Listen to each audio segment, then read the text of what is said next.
En France, plus de 600 cambriolages sont commis chaque jour. Effractions, violations de domicile, objets personnels volés, des moments difficiles à accepter lorsqu'ils arrivent. Pourtant, il existe des moyens efficaces pour réduire ce risque. Nous avons voulu en savoir plus sur les solutions qui existent pour se protéger, quel est leur coût réel et leur efficacité. Nous sommes partis à la rencontre des professionnels de la sécurité et de la prévention qui luttent chaque jour contre ce fléau.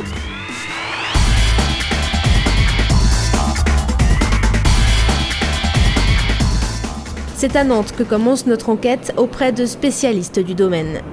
Je vous appelle concernant votre déclaration manuscrite de vol. Donc c'était pour faire le point avec vous concernant les circonstances et les conséquences. Et vous avez pu faire le tour de ce qu'ils ont volé en fait. C'est quoi? C'est des bijoux? Bertie Achard est responsable des indemnisations matérielles à Suravenir Assurance. Elle connaît parfaitement ces situations. Chaque jour, des dizaines de cas sont gérés sur ce plateau.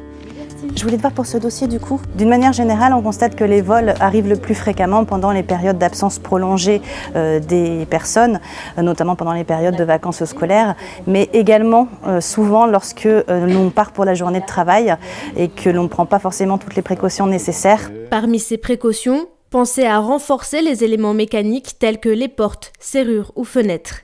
Les agents conseillent également de bien sécuriser les portes de service ou celles du garage, des passages souvent moins bien protégés. On constate aujourd'hui que les objets qui sont le plus fréquemment volés sont les objets type high-tech, tout ce qui est transportable facilement, les téléphones portables, les PC portables, les tablettes, bien entendu tout ce qui est bijoux de valeur en or, et puis les espèces que l'on pourrait conserver chez soi. Une des solutions pour éviter de voir disparaître ces biens, ne pas détenir d'argent liquide chez soi et mettre ses bijoux dans un coffre-fort fermé à clé.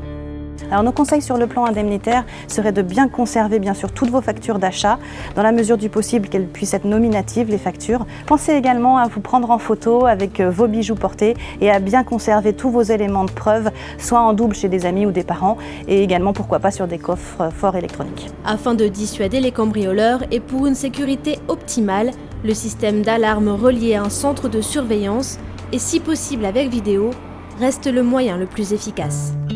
Mais pas toujours facile de s'y retrouver dans les nombreuses offres proposées sur le marché. Alors quel système d'alarme choisir? Comment trouver le plus adapté à son habitation? Nadia Ramzi est conseillère au Crédit Mutuel Arkea, spécialiste de la télésurveillance. Je vais vous présenter notre système de télésurveillance. Donc d'abord la partie anti-intrusion avec le détecteur de mouvement ici.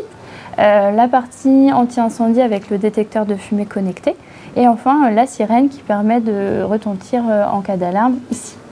Donc, en plus de l'offre de base, je vous propose de vous intéresser à l'option multidétection qui va vous permettre de bénéficier de matériel supplémentaire, à savoir 2 détecteurs de mouvement en plus, un détecteur de fumée connecté et des badges d'entrée supplémentaires.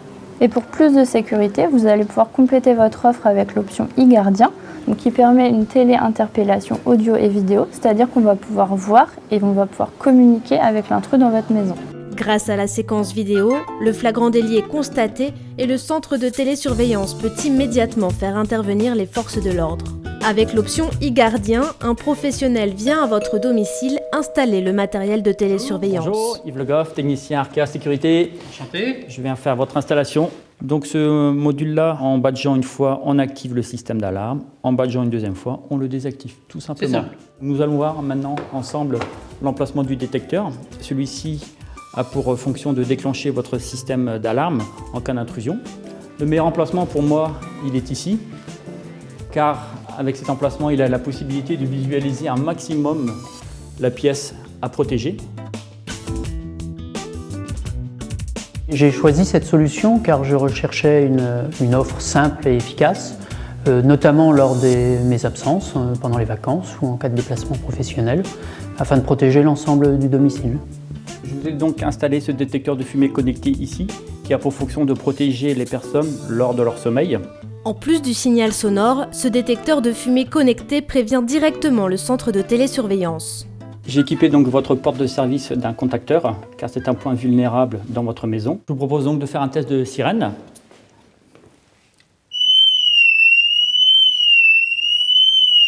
Grâce à cette application, vous avez la possibilité de prendre des photos de votre domicile. Vous voyez, donc on envoie l'information à la centrale qui donne l'ordre au détecteur de prendre la photo et elle va venir sur votre téléphone. Voilà, elle vient d'arriver. C'est à plusieurs centaines de kilomètres de là, dans un endroit protégé et tenu secret, que se coordonne l'ensemble des opérations de télésurveillance. Ce centre d'écoute très particulier, ouvert 24 heures sur 24, nous a exceptionnellement ouvert ses portes pour les besoins de notre reportage. Nous sommes ici sur le centre de télésurveillance d'Arkea Sécurité. Nous pouvons réaliser soit de l'interphonie permettant d'écouter ce qui se passe à l'intérieur du domicile et de réagir en conséquence en demandant le mot de passe, soit de l'interphonie et de la levée de doute vidéo qui permet au-delà d'écouter de voir réellement ce qui se passe. Lorsque les opérateurs reçoivent un signal d'alarme, plusieurs cas sont envisageables. Il peut s'agir d'une fausse alerte due à une mauvaise manipulation. Dans ce cas, après identification du résident, l'alarme n'est pas suivie. En revanche, si les agents constatent des bruits ou une présence d'intrus par vidéo, l'abonné est directement prévenu. La société de sécurité peut également se déplacer pour effectuer une levée de doute visuelle. Enfin, en cas de flagrant délit constaté, les forces de l'ordre sont appelées et envoyées directement sur place. Vous êtes sur un site protégé, je vous écoute pour le mot de passe après le bip sonore. Une intervention est déclenchée, je répète, une intervention est déclenchée. Albert Berthelon est agent de sécurité. Il s'apprête à faire un état des lieux suite au déclenchement d'une alarme.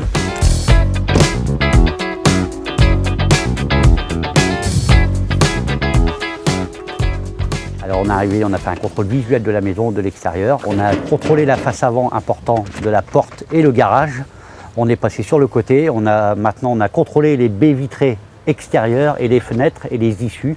Rien d'anormal à signaler et on rencontre à l'issue au PC de télésurveillance. Pas de cambriolage cette fois et heureusement cette maison ne fera pas partie des 200 000 foyers cambriolés chaque année. Un chiffre beaucoup trop élevé aujourd'hui, mais qui grâce à une prévention efficace pourra, il faut l'espérer, être prochainement revu à la baisse.